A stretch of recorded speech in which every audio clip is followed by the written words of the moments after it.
In today's aviation world, new jets like the Airbus A220 and Boeing 737 MAX get all the attention. But there's an unsung hero quietly powering one of the world's largest airlines, the Boeing 717. With its distinctive T-tail and single-aisle design, the 717 stands out on any airport ramp, a relic from another era. Originally developed as the MD-95 by McDonnell Douglas, the jet's fate changed when Boeing acquired the company in 1997, rebranding it as the 717.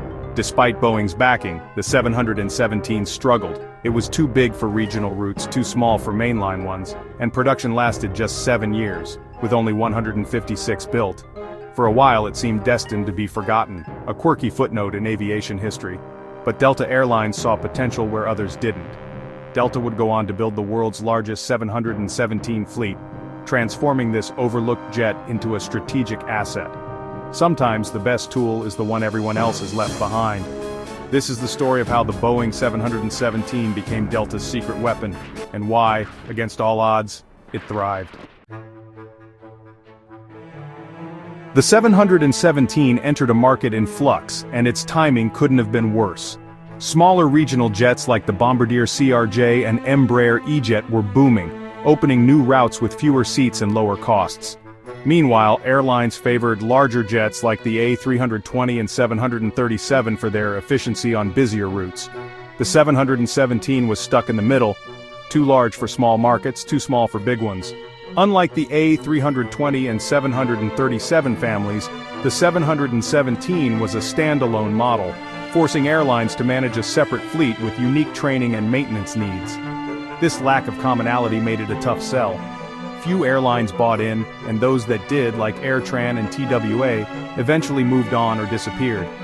By 2006, Boeing shut down the production line, and the 717 seemed destined for obscurity. It was a good plane but simply arrived at the wrong time. The market had spoken. The 717 was a commercial flop, or so it seemed. While the industry moved on, Delta faced a problem. Too many inefficient, unpopular 50-seat regional jets. After merging with Northwest, Delta needed something bigger than a regional jet, but smaller than a 737. The answer came when Southwest acquired AirTran and had no use for its 88 Boeing 717s. Delta struck a deal to lease the entire fleet at bargain rates. It was a bold move, choosing a used, out-of-production jet over brand-new models. But Delta saw value where others saw risk. The 717S let Delta upgauge regional routes, offering more seats, first-class cabins, and better passenger comfort. The deal was a masterstroke: low costs, quick fleet expansion, and a vastly improved product. Delta turned an industry cast-off into a competitive advantage. The 717 became the perfect bridge between small regional jets and larger mainline aircraft.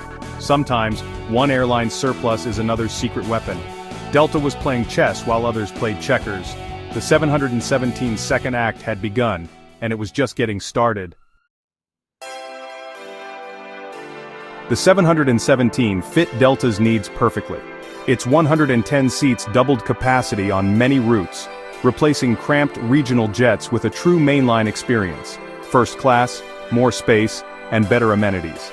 Delta's pilots could transition easily from the MD-88 and MD-90 thanks to shared type ratings, saving millions in training costs. Leasing the 717S at rock-bottom prices offset their higher fuel burn, making them cost-effective even without the latest engines.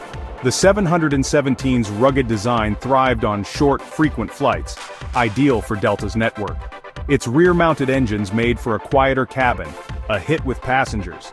Reliable, comfortable, and cheap to operate, the 717 filled a unique niche. For Delta, it was the right plane at the right time. A forgotten jet became a linchpin of Delta's domestic strategy. Sometimes the best solution isn't the newest, it's the smartest. The 717 quickly became Delta's short-haul workhorse, connecting major hubs to mid-sized cities. It excelled on routes too big for regional jets but not busy enough for a 737. Business-heavy routes like Atlanta to Washington Reagan saw frequent 717 service, offering flexibility and comfort. The 717's first-class cabin and mainline amenities gave Delta a competitive edge over low-cost rivals. Its performance shined at challenging airports with short runways and noise restrictions. Fast turnarounds kept the planes flying and revenue flowing.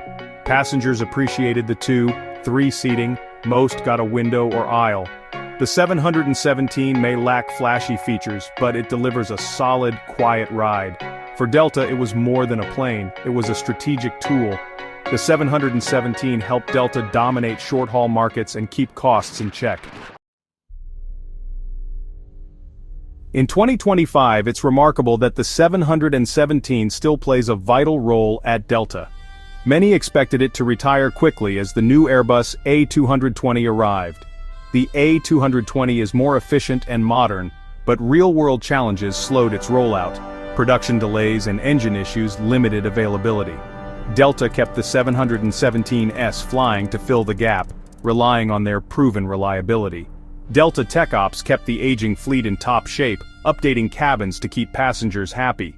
The 717's extended service squeezed every drop of value from Delta's original decision. It became a crucial buffer, maintaining schedules while the A220 ramped up. Sometimes the best new plane is the one you already have. The 717's resilience proved its worth all over again. In a world obsessed with the latest tech, the 717's staying power is a lesson in smart strategy. Even the best jets must retire. As of August 2025, Delta's 717S are being phased out, replaced by the A220 as engine issues are resolved and deliveries ramp up. The oldest 717S go first, returned to lessors and likely headed for the desert, stripped for parts. Most won't fly for major airlines again. It's a bittersweet but necessary transition. Delta's 717 era will be remembered as a masterclass in fleet management.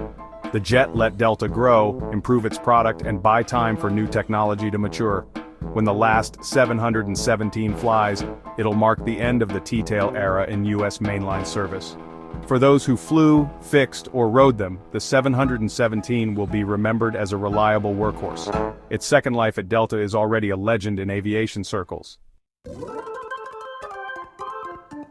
The 717's legacy at Delta is a lesson in smart, contrarian thinking. The best aircraft isn't always the newest. It's the one that fits the mission at the lowest cost. Delta's bargain acquisition of the 717 beat out higher fuel costs, creating a winning formula. Shared pilot ratings with the MD-88 and MD-90/training expenses and boosted flexibility. Fleet synergy matters. Aircraft should be part of an integrated system, not standalones. Delta zagged when the industry zigged, seizing an opportunity others missed. Strong in-house maintenance kept the 717 flying long after rivals would have retired it. The 717 story is about seeing the whole board and making bold moves. It's a masterclass in turning a market orphan into a strategic asset. Sometimes the smartest move is the one no one else sees. The Boeing 717's journey is a rare underdog story in aviation. Born at the wrong time, overlooked and nearly forgotten, it found new life through Delta's bold strategy. For over a decade, it was Delta's secret weapon, reliable, profitable, and beloved by passengers. The lesson? Innovation isn't always about new tech. Sometimes it's about smart planning and seizing opportunity. Flexibility in fleet planning can turn a market cast-off into a competitive advantage. The 717 proved that a well-maintained, comfortable jet can outshine newer rivals if deployed wisely. As the last T-tail jetliner leaves U.S. mainline service, its legacy is secure. The 717 will be remembered not as a failure, but as an unlikely hero. In aviation, success is about strategy, not just hardware. The 717 story is a testament to vision, pragmatism, and the art of turning problems into solutions.